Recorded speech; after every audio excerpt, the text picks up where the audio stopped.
i-import po natin. Karoon po ako ng, sipon last Thursday. Doon sa attend ko ng mga pastors fellowship sa Quezon City. Umulan po na may matindi doon. Traffic kami. Kailangan ko mag-travel. Pagsundo ka na sa Samayla na gabi. Mandot kami na alauna madaling araw. Nakauwi kami sa bahay. So yun, nakaramdam na po tayo ng tindi ng aking boses. Kaya parang mahirap po kung mag-preach ngayon. Mamaya meron pa tayo imported. Hindi yung imported na preacher. Ayan. So yun po, may umaga. Kakaiba, siguro may purpose ni Lord. Sabi nga whether good or bad, God is in. God is in control. Pupurihan natin ang Panginoon. Panalangin din natin si Ace, nasa hospital. Hindi na ako makapunta dahil sa sunod na gawain. Gabi, nandun pa ako magabi sa Christmas party ng mga ningning. Umabot na rin tayo ng gabi ron, no? Salamat sa mga ginamit ni Lord sa mga Christmas party ng mga ningning. Umuulan din. Kaya talagang sunod-sunod yung ating At yung iba ay nagkakasakit din. Ito ay ni Ace, nagkasakit din siya. So pag-pray natin ngayon. Brother Alan, nasa hospital pa rin. Pag-pray natin. No? At saka yung gawain natin ngayong araw na ito. Sige po, tayo manalangin. Dakilan namin Diyos. Kami po nagpapasalamat sa umagang ito na kami ay pinagsama-samang muli bilang yung mga anak sa lugar na ito upang ikaw ay sambahin at purihin. Kami po dinadala sa iyo, Panginoon, ang mga concern namin, lalo na po sa batang si Ace, na may karamdaman, nasa hospital. Dalangin namin, Lord, na kayo po ang patuloy na magbigay kalakasan sa kanya at provide mo ang pangailangan niyang kalusugan at kalakasan na kanyang lupang katawan. Pinagpipray po namin mga doctors na maging marunong sa pagbibigay ng tamang diagnosis para po kay Ace. Tulungan mo siya at yun din ang mga doctors ng Panginoon. At salamat dahil lang namin kayo ang Diyos na aming manggagamot. Kasama na rin si Brother Alan, patuloy niya siya bigyan kalakasan at nandun pa rin siya sa William Hospital. We pray, O God, for yung healing din, Panginoon, sa kanyang buhay. At niwala kami, Panginoon, na ang buhay namin ay hawak.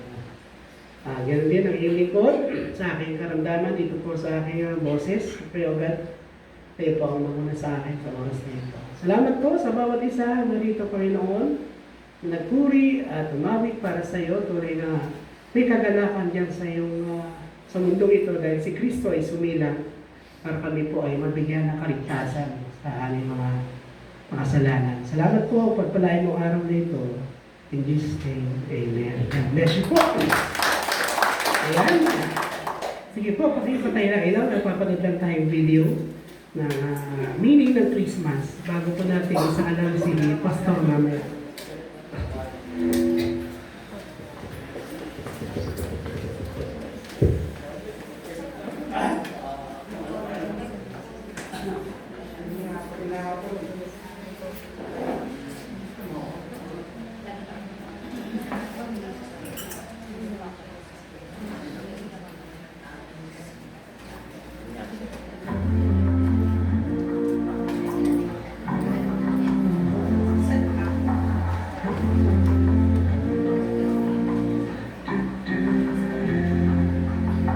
It's not just about the manger where the baby lay. It's not all about the angel who sang for him that day. It's not just about the shepherds or the bright and shining star. It's not all about the wise men who traveled from afar. It's about the cross.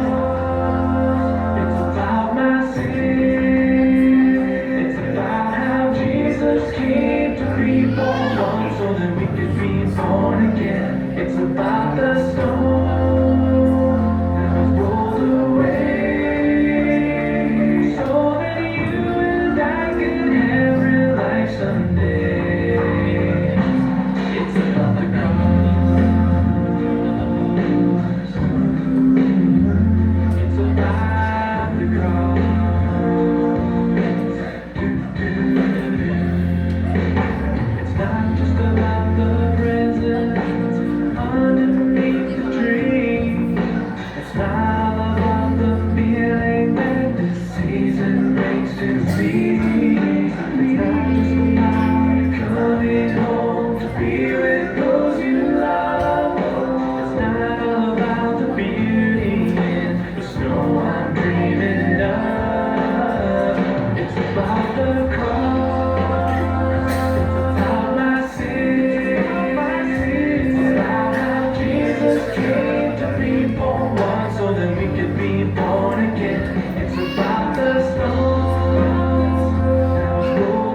Brother June. Nandiyan po ba si Brother June? Para basahin po ang ating teksto. Pag-aaralan ngayong umaga na ito. Salamat, Sir June. Tatagpuan po sa Lucas chapter 2, verse 1 hanggang 20. Okay, magandang umaga po. Buksan po natin ang ating Biblia sa Ebanghelyo ni Lucas.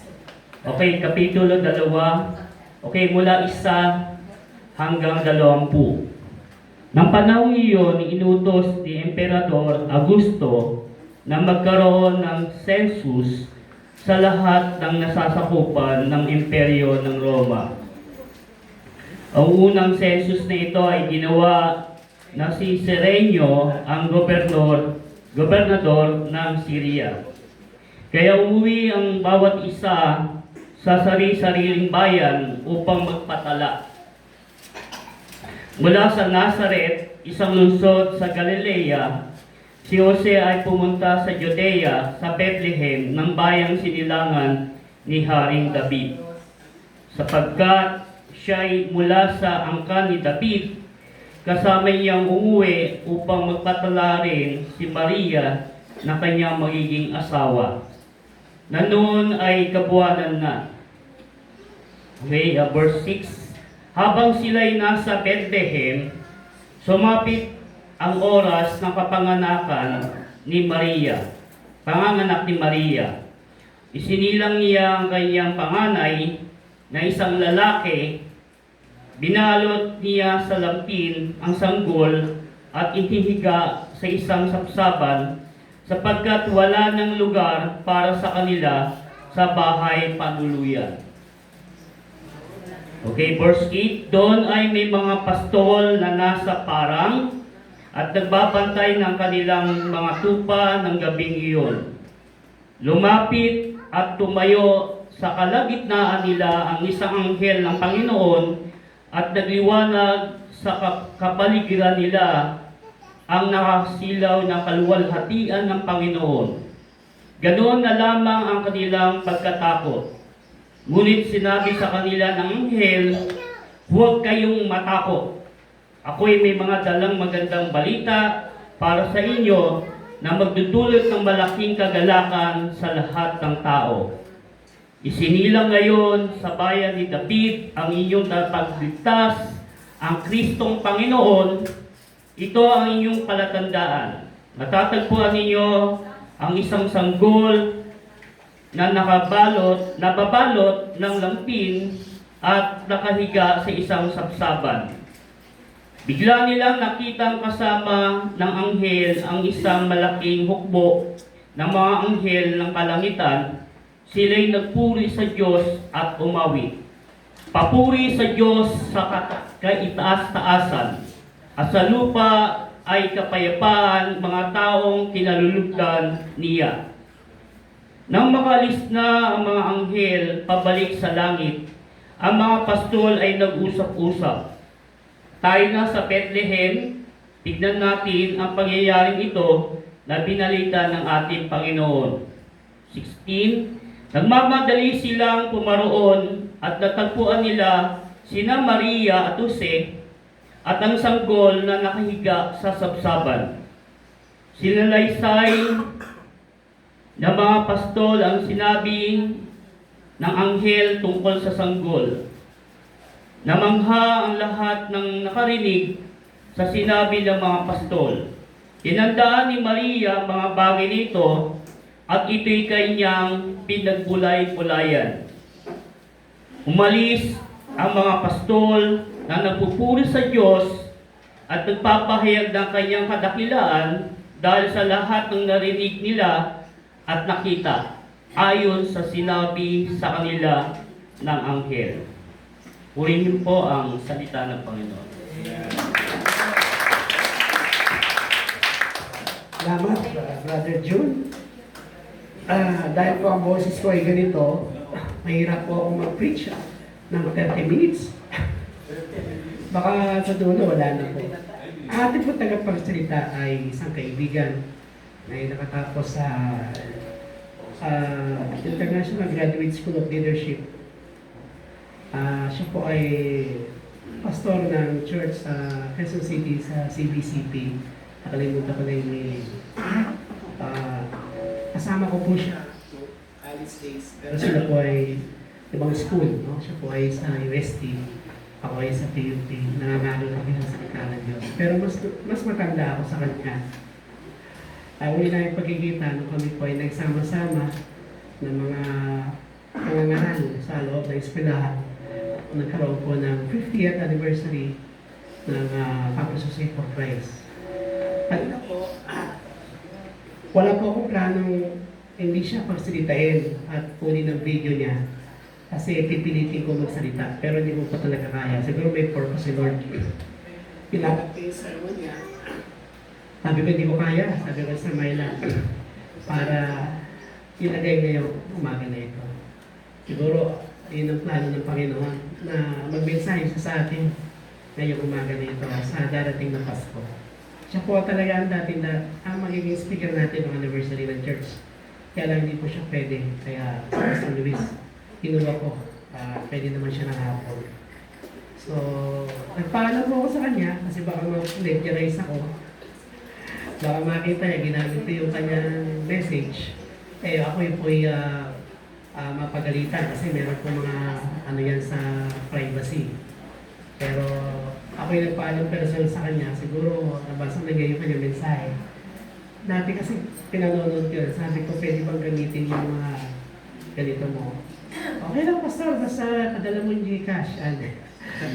Biro lang ho yun yun. Sabi niya niya, actually huli na yung pagkikita.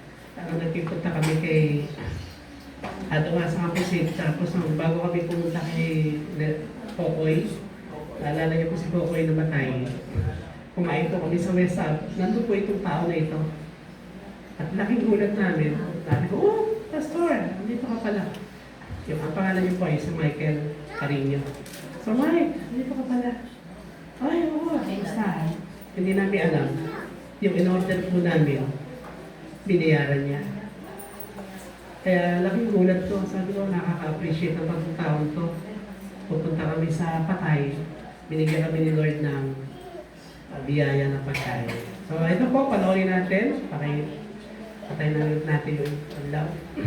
The Heart of Christmas, by Pastor Mike Carino. Sige po.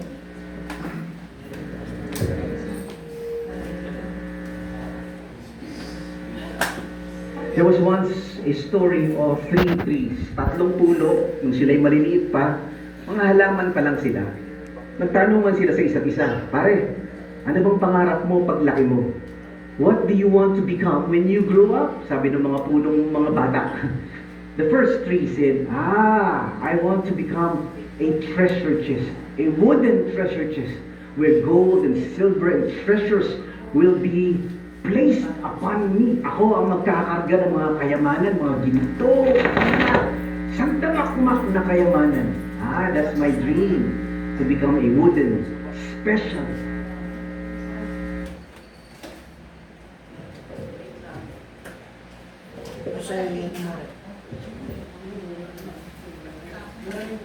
Magnificent treasure chest. Sabi naman ng pangalawang puno, tree number 2 said, ako naman, I want to become a great, mighty ship, a powerful ship that will navigate the seas and will venture into unknown lands, who will carry kings and royalty. Gusto maging isang barko, malaking barko na sumusuong sa mga bagyo at dala ay mga hari. I want to become a mighty ship. Ibang klase yung mga pangarap nila, no? The third young tree said, ako naman, I want to be the tallest tree, the strongest tree in the forest, on top of a mountain, para pag yung mga tao tumingin sa akin, they will look to the heavens and they will remember God. I want to be the tree that points to God. Tuwing nakikita nila kung gaano ko kataas, naaalala nila ang Diyos. Ang ganda, ano? Several years later, the young trees all grew up. Malalaki na sila, matipuno, matataas, ang gagandang mga puno. 3 woodcutters came to the forest and saw these magnificent trees. So the woodcutter number 1 said, this tree is okay for me. Shoo! He swung his axe, the tree fell down, and brought it. So the tree said, oh, it's now my chance to become a treasure chest. Excited siya. Woodcutter number 2, you also see the second tree. Sabi niya, oh, this is perfect for me. He swung his axe, boom, and the tree fell. And he brought it to his shipyard. And the tree was excited. Oh, finally, pagkakataon ko na maging barko. Thank you, Lord. Tree number 3, the woodcutter saw it, never even looked up, cut it, and said, okay na to, pwede na to sa akin. Brought it to his home, placed it in a pile of old wood. Mga tambak na mga kahoy, doon siya pinunta. He was sad. Many years later, tree number 1 suddenly felt there was sawing and hammering, pinupukpok, ninaragari siya, and he was excited. Ano kayong gagawin sa akin? Gagawin na kaya akong treasure chest? Isang baol na punong-puno ng kayamanan? The ending of the carpentry work was, ginawa siyang isang box. A wooden box for feeding animals. So, wooden box, hindi ito ang gusto ko. So, one night, while all the animals were feeding on him, there was smell of poop. He was sad and he felt dirty and he felt ugly. There were mosquitoes everywhere. There was this couple who came to the animal shelter and laid down a sleeping baby on this box of wood. The father said, I wish we could make a baby bed. But the mother said, this manger looks nice. Suddenly he realized sleeping on him was the greatest treasure. Several years later, tree number 2 was in a shipyard. Bigla niya naramdaman, may pumupukpok, may rumaragari, excited siya. Gagawin na kaya akong barko? After all the work, the ending was, he was a fishing boat. Ha? Ito lang, ang pangit. Ordinaryong bangka na mangingisda. Hindi ito gusto ko, Lord. Ano ba? And then, he realized there was this traveler with his friends filled the fishing boat. They were traveling in the lake, and there was the wind and the storm, bumabagyo, lakas ng alon. Takot na takot yung puno na naging bangka. Sabi na, nakakatakot, mamamatay na yata kami. Lulapog yata ako. And suddenly the traveler who was sleeping woke up, stood up, and rebuked the storm. Kidlat, kulog, tigil. He just said, storm, shut up. And everything was quiet. And the boat, the tree who became a fishing boat, suddenly realized on him was standing is the King of heaven and earth. Several years later, tree number 3. Yung pangatlong puno, nasa tambakan ng mga luma at pangit ng mga kahoy. Ang lungkot niya, he felt ugly, he felt ordinary, he felt dirty. Suddenly there were angry people who took 2 of his lumber wood. Yung 2 planks of him was taken and placed on a nail. Pinagduktong yung dalawa niyang troso. There were angry people spitting on the cross and carrying the cross. Bigla niyang naramdaman, there was a body of a man who was nailed, whose hands were nailed on him, and his feet was nailed on him. There was blood all over him. He felt the anger and the hate of the people. Suddenly, he sensed this man was full of love. For the first time, he realized that man that was hanging on the cross was the God who changed the world. And he said, the God of heaven was on me. And every time people look at that third tree, they remember God. Minsan, akala natin, wala tayong silbi. Akala natin, hindi ako gagawin ng Diyos. Ang tumi-tumi ko, ang baho-baho ng buhay ko. Sama-sama ko. Ang pangit ko. Pero hindi natin alam. Ang Diyos, ginagamit yung mga pangit sa tingin ng mundo. At ginagamit niya for His purpose, for His glory. And that's what Christmas is all about. Amen? Palapakan natin ang Panginoon. Thank you, Lord. Christmas is the God who uses the ordinary, the God who uses the imperfect, the God who uses the simple and the undeserving and use them for His great purpose. Ibang klase, ano? Kung makikita natin ang Pasko, makikita natin na ang Diyos hindi makinang, hindi mayabang, hindi puro mukbang, hindi puro pera. Ang unang Pasko, tahimik, ordinaryo, simple, hindi mo nga mapapansin. Meron palang bata doon, sa kulungan ng mga hayop. Yun pala ang hari ng mga hari. Today we'll talk about the heart of Christmas. And we'll reflect on Luke chapter 2 verses 1 to 20. The story of Christmas. Ano nga ba ang puso ng Pasko? Sa mga panahon ngayon, mapapansin natin na ang Pasko ay iba-iba ang ibig sabihin. For many people, it's many gifts. For many people, it's like many food. Puro pagkain, puro eat all you can, puro traffic, puro party. That's Christmas for many of us. Na lumaki na, pag sinabi Pasko, pumapasok sa isip natin, eat all you can, party all you can, traffic all you can, and gifts all you can.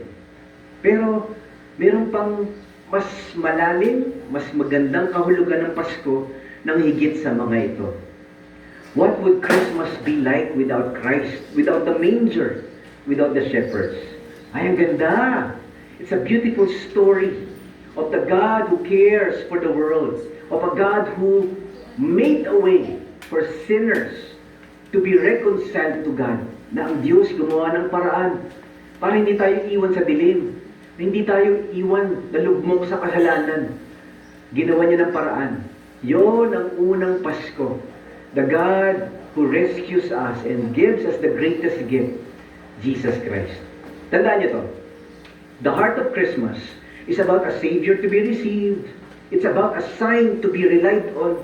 It's about a story to be retold. God invites all sinners to be reconciled to Him.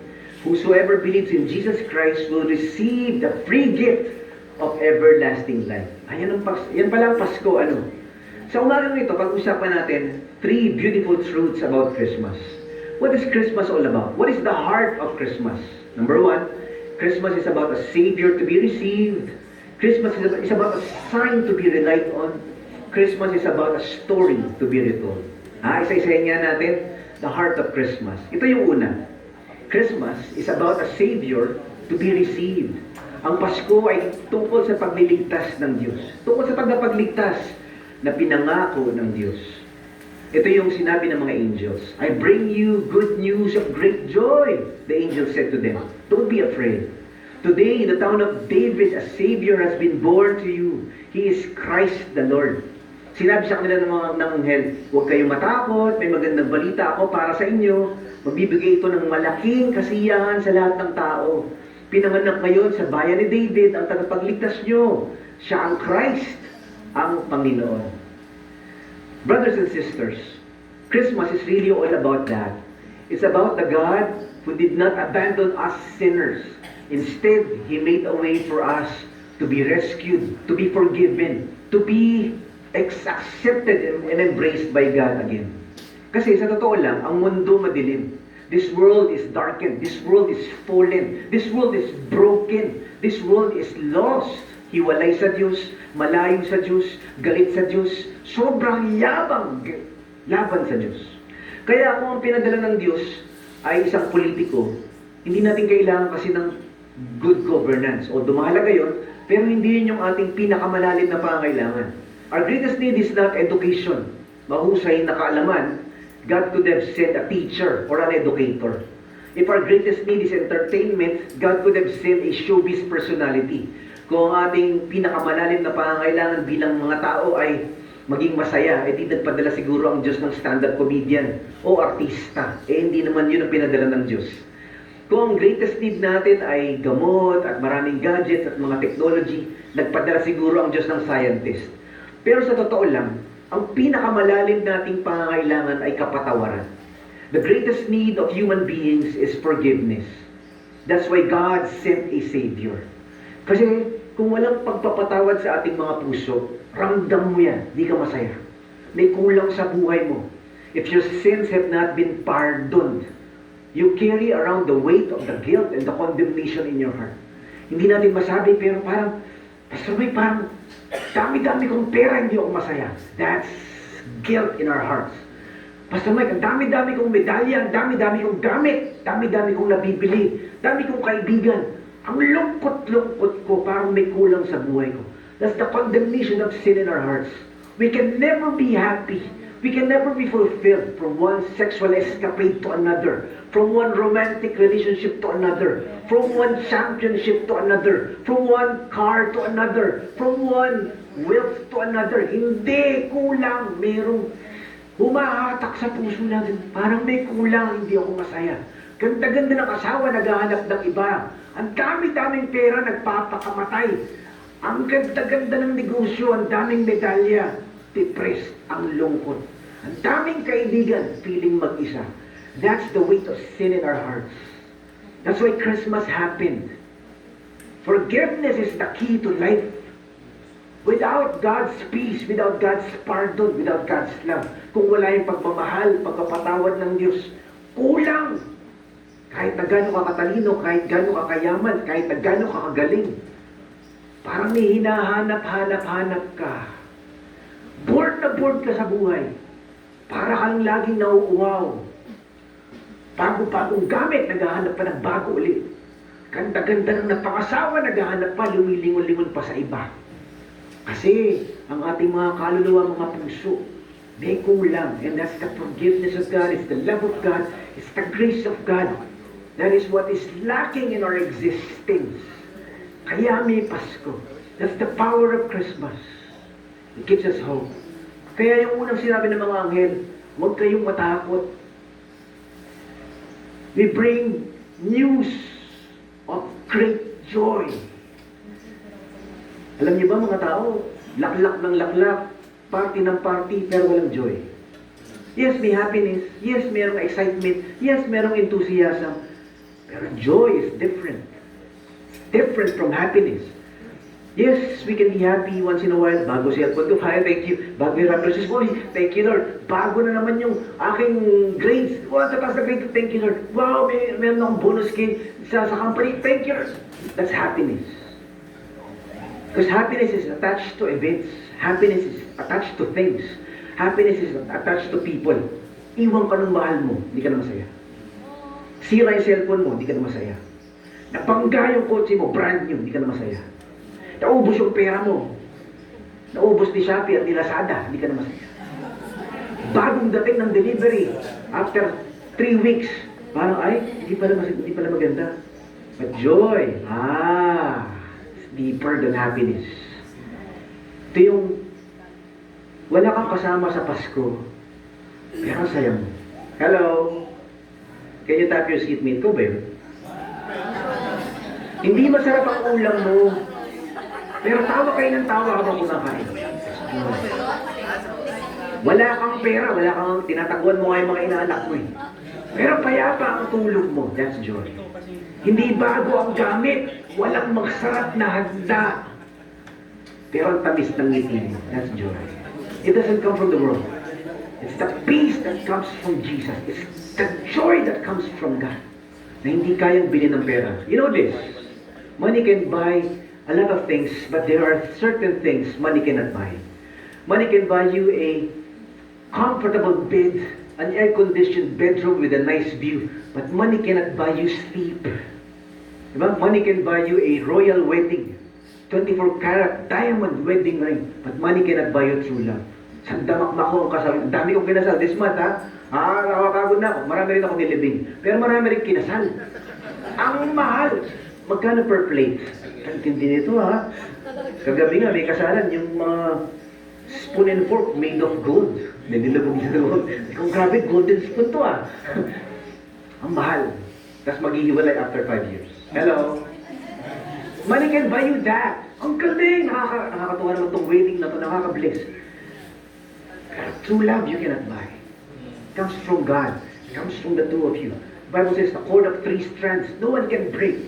Strand 1 is the husband, strand 2 is the wife, strand 3 is Jesus Christ. Kung wala ang Panginoon, maghihiwalay kayo. Pareho kayo mayabang eh. Pinakasalan niya, makasalanan. Pinakasalan mo, mas malaking makasalanan. Eh di wow. Eh di ba? But with God, the grace of God, the mercy of God, the joy that comes from God, marriage is more likely to work. And that is the message of Christmas. Na ang Diyos may pinadalang tagapagligtas. Huwag kayong matakot. Huwag kayong malungkot. Hindi yan paramihan ng pera. Hindi yan pabaguhan ng regalo. Hindi yan pasarapan ng ulam. Palaliman ng Panginoon sa ating mga puso. Sabi nga ni Jose Marichan, Christmas in our hearts. It's not in the gifts, it's not in the food, it's not in the lights or the parties. It's not in the gadgets or the new things. All of those are good. No, we would be blessed. Lord, salamat po.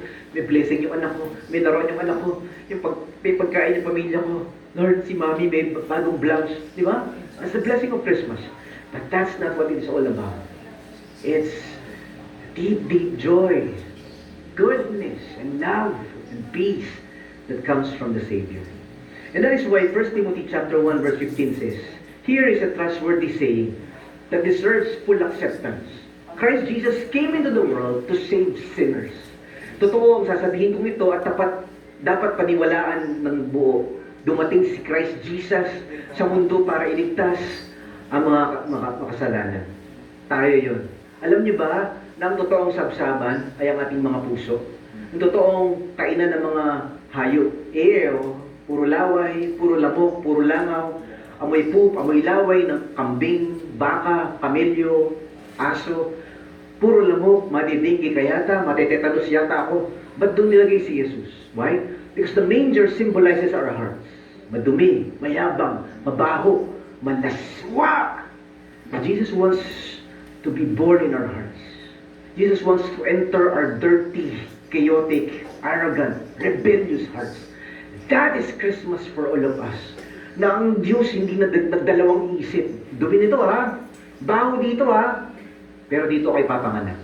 Sa buhay mo, sa pamilya mo, Christmas in our family, Christmas in our work, Christmas in our lives, Christmas in our relationships. When Christmas becomes real, nagbabago ang buhay, nalilinis ang buhay, naayos ang relasyon, bumabaksak ang yabang, binabaklas ang laswa, nalilinis lahat ng basura. Because Jesus comes. Kasi minsan nakala natin, Lord, please don't come into my life, into my heart. Lord, nakakahiya, ang dumi. Di ba? Tayo mga Pilipino, that's very Filipino ha. Pare, magbinda na tayo sa coffee shop kasi ang dumi sa bahay. Hindi, pumunta ako sa bahay nyo. Hindi nga makalat nga eh. Hindi nga, dadalawin niya kita sa bahay mo. Hindi nga ako nakapaglinis eh. Ang dumi, nakakahiya eh. Minsan, we tell them to God, Lord, I'm not worthy. I'm so dirty. Hindi mo lang alam, Lord. Tumi-tumi ng isip ko. Lumayo ka sa akin. But Jesus would insist a Christmas in our lives. I want to be there. In the dirtiest, darkest, ugliest part of your heart. I want to redeem, I want to forgive, I want to cleanse. Gusto ko linisin, ayusin ang buhay mo. Inayos na ba ng Panginoon ang buhay mo? Tinanggap mo na ba sa puso mo? Bilang tagapagligtas, Lord, linisin mo nga ako. Ang baho-baho, ang dumi-dumi, ang yabang-yabang, ang laswa-laswa ng buhay ko. I need Christmas in my heart. And today, I challenge you, I invite you to invite Jesus Christ, Christmas, to be in your heart today. Ito man yung pangalawa. What is the heart of Christmas? Christmas is about a sign to be relied on. Tungkol sa palatandaan na minamahal tayo ng Diyos. And this particular sign is about the baby in the manger. Tingnan niyo to. This will be a sign to you. You will find a baby wrapped in clothes and lying in a manger. Ito ang palatandaan ninyo. Makikita nyo ang baby nakabalot sa lampin at nakahiga sa manger. So maybe, we're speculating and we're imagining the shepherds were so excited. Tara pare, hanapin na natin yung baby na sinabi ng mga angels. Yung sinabi ng Panginoon na tagapagligtas, pinanganak daw sa Bethlehem. O sige, alam ko yan. So, okay, teka, pare, ilang daan ba ang baby sa Bethlehem ngayon? Dami, oo nga. So tayo magsisimula. Pero may sign. Hindi basta-basta baby. May lampin, tapos nakahiga sa kainan ng mga hayop. sa kulungan ng mga hayop. Ha? Madali yung sign na yon. Kasi kakatok sila sa bahay. Oh, pare, may baby dito, may baby. Eh, pero nakahiga sa kama eh. Oh, sa kabila, sa kabila. Oh, may baby. Eh, kaso nakahiga sa kunan. Nakahiga sa, di ba, sa baby stroller eh. Ah, okay, hindi yan. Oh, next house. Nakita nila. Ito, pare, may kulungan ng mga hayop. Parang baho, eh, may poop. Eh, may baby eh. Oh, that's it. That's the sign. Marami sa atin pinanganak sa ospital. Ako pinanganak sa ospital. Isa kong kapatid pinanganak sa bahay. Isa kong kapatid pinanganak sa taxi. Hindi nakatiis.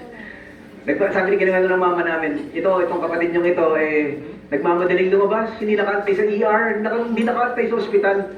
He was born in a taxi. So mga biroan namin, ako pinanganak sa ospital, ako pinanganak sa bahay, ikaw pinanganak sa taxi, be. Si Jesus. Pinanganak sa madumi, mabaho, mainit, malamok, kulungan ng mga hayop, kainan ng mga hayop. It's a sign. It's a sign. Bible says, it signals to us that this God loves us so much that He is willing to go out of His way to show that love. Sabi nga natin sa mga Pilipino, pag minamahal mo, hahamakin ang lahat, masunod ka lamang. That's love, di ba? The love that never gives up, the love that sacrifices, the love that does not care how foul-smelling and how dirty. Mahal ko eh. Yan. That's the sign. Baby wrapped in swaddling clothes, born in a dirty, ugly, foul-smelling place, the manger. At the same time, this signals to us that God is in the business of using strange things. Yung mga bagay na parang kakaiba, na cannot be explained by the human reason, the human mind. God is in the business of using the unlikely, the unusual, the unacceptable, and the unworthy. Sige nga, I dare you. Mga anak ka. Oh, mga anak ka na ba? Oh, ito na. Dito mo ihiga yung baby. Ang dumi niya na. Di ba yung mga pets natin, yung mga kainan nila, social, di ba? Stainless steel, yung kainan ng aso ko, pare, ha? Di ba? Fiberglass, yung kainan ng cat ko, di ba?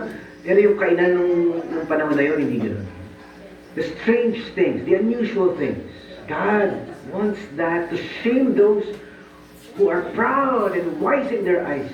He uses the foolish things and the ordinary things for His purposes. For example, alam niyo ba yung genealogy ni Jesus? Punong-puno ng mga taong sablay. Have you discovered your family tree? It's fun to discover your family tree. Yung lolo ko ito, yung lolo niya ito, yung lolo ng lolo niya ito. Madidiscover mo. Ito engineer, ito doktor, ito lawyer, ito judge, ito yung lolo kong to. Ano to scientist. Kaya pala ang talino ko. Wow! Because of my family tree. Hello?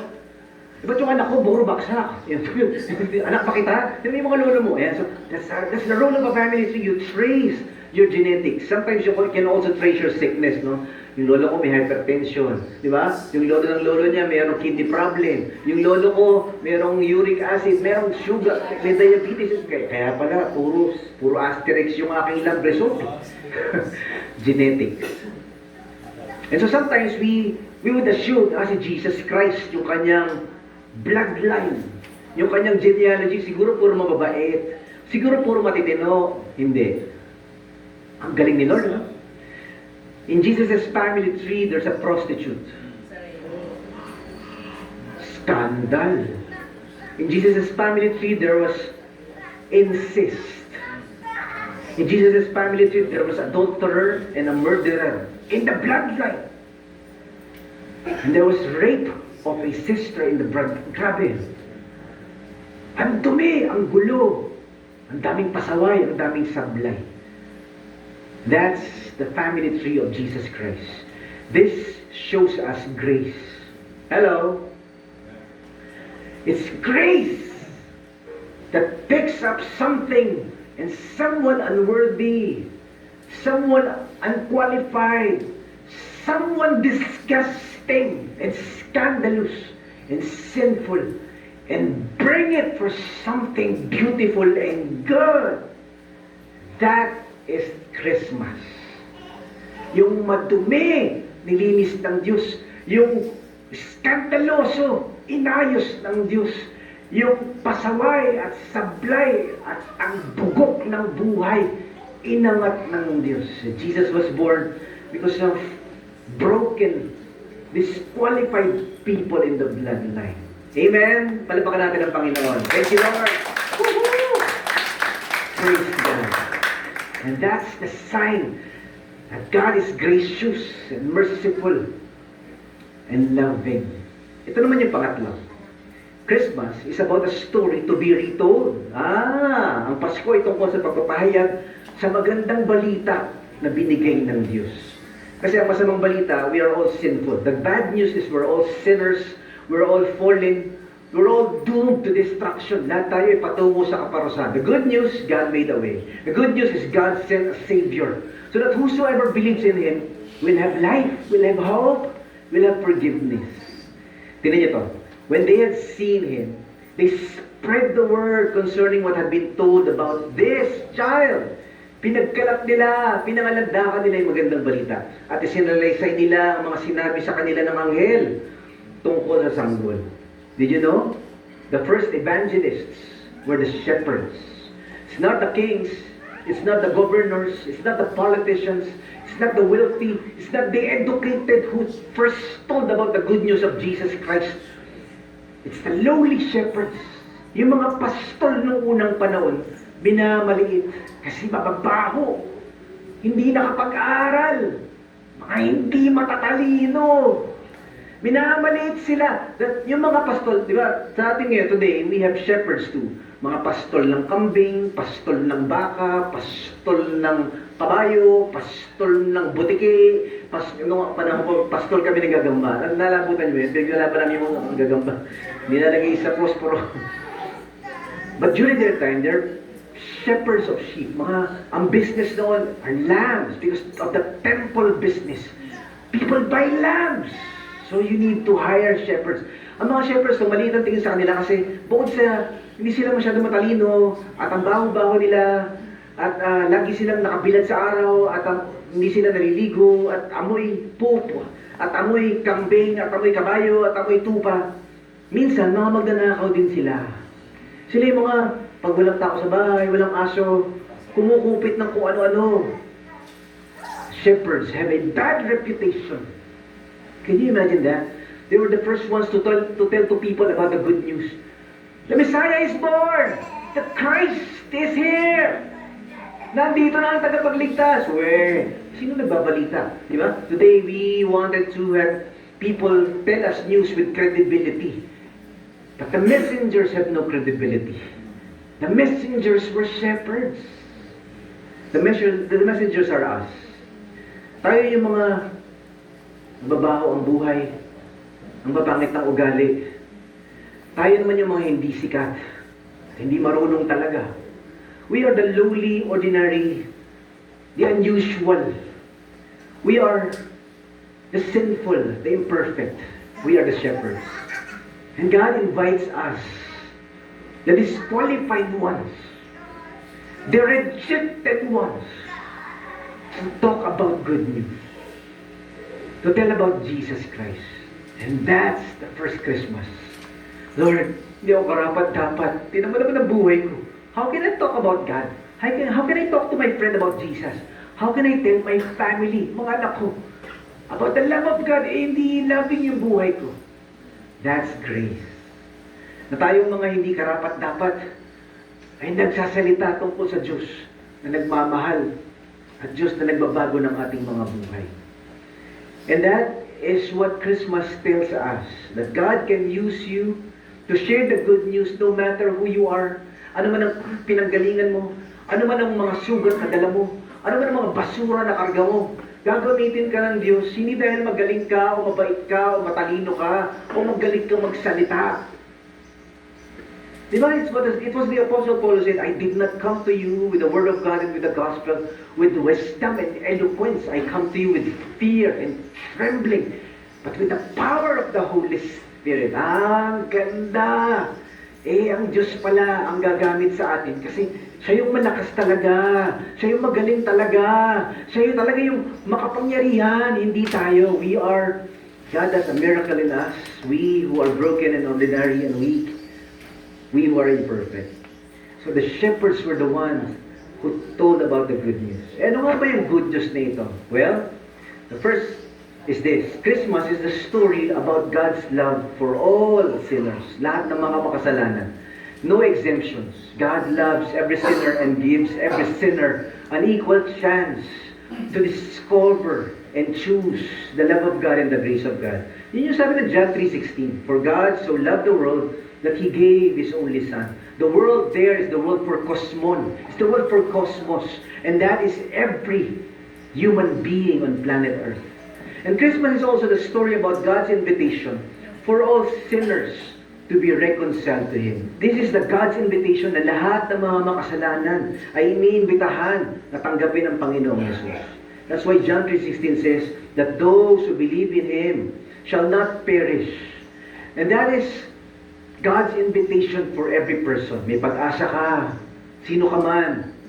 Kahit na ang pangit-pangit ng pinanggalingan mo at ang sama-sama ng buhay mo, may pag-asa ka kung tatanggapin mo ang regalo ng Diyos. And finally, Christmas is the story about God's gift of salvation offered to all sinners. It's God's gift. Ibang gift, ibang reward. A reward is something you work for. Pinaghihirapan mo ang reward. Gagalingan ko para may premyo ako. Paghihirapan ko. Pag-uusayan ko para meron akong reward. But salvation is not a reward. Salvation is a gift, the Bible says. That means it's given free.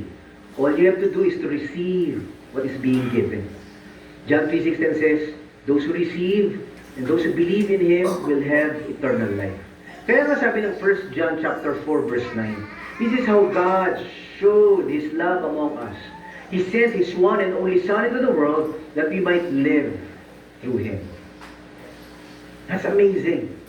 That is the gift of Christmas.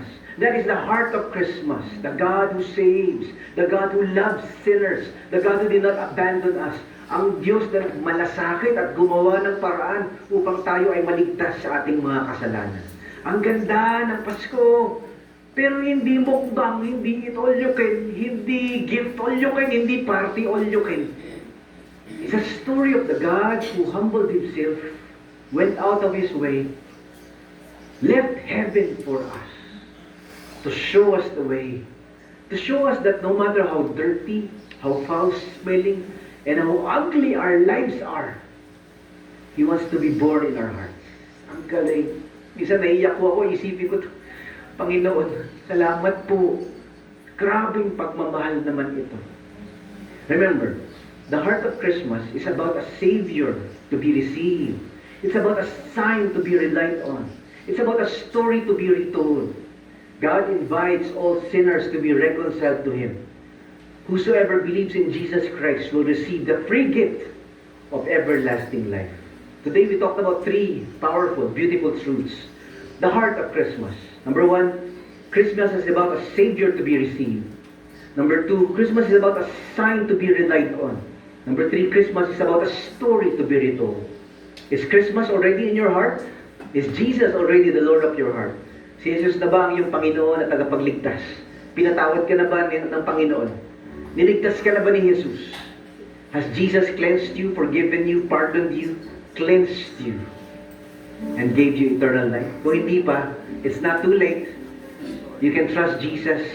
You can have Christmas in your heart.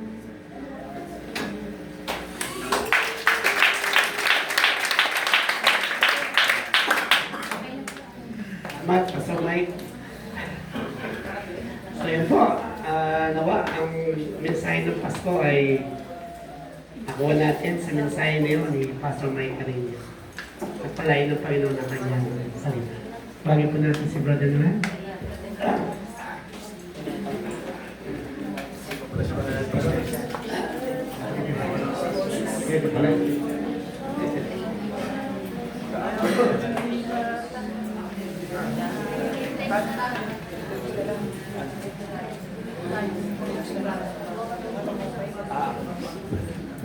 Sa unang kronika 16:29, ang sabi po rito, inyong ibigay sa Panginoon ang kalwalatiang marapat sa kanyang